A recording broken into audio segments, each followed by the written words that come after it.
Look at how passive you are. If you think of every single moment as a separate space, how often are you in the exact here and now? Hardly ever. Or maybe never. Maybe you have never experienced it before. It takes focused determination and a lot of willpower. And think also,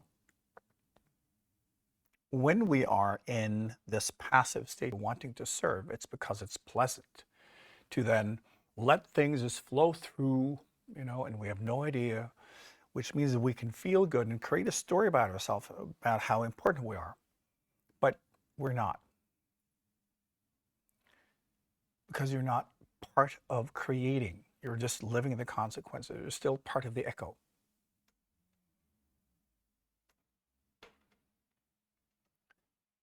And it's also that you have no idea what to do. It's easy to see yourself as a vessel for what is already in existence. And many of you, when you think of wanting to serve for real, if you're placed in the absolute here and now, it's like, now create. Now be the center of creation and let everything come from that point. You would have no idea what to do, what to create, how and why. Because you're passive. You're used to living in the echo. First, as a person, you're living in the echo of your own consciousness, of your own karma, of your own reflection. That's what reaction is. And even when we start, growing into service, we're still passive. We're still in the reactive state, wanting basically to react to God instead.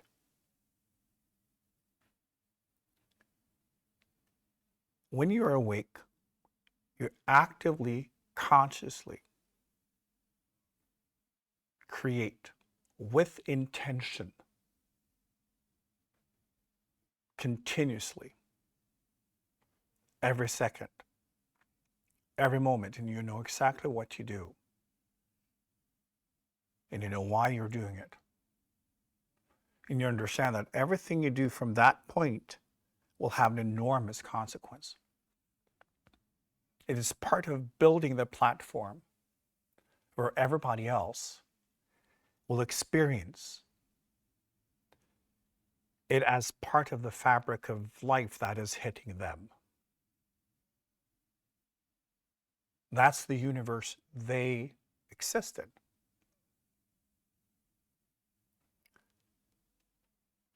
It's just like, when you grow vegetables and you have your little garden or whatever it is, you create the setting, you create the framework, the premise, and then plants grow there.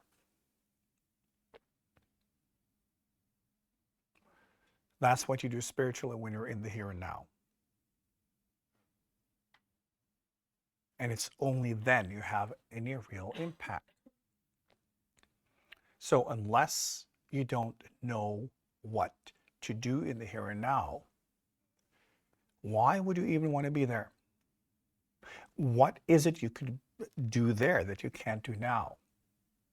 If you're being passive, you will never, ever experience the here and now.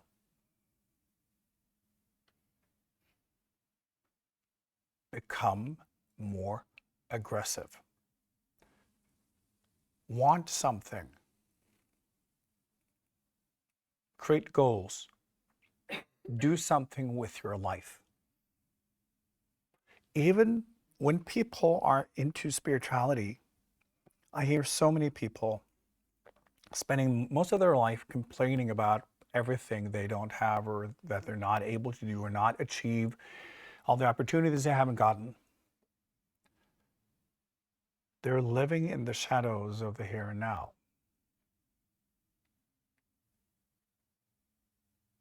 Bringing what is as consciousness, as potential, as energy into existence.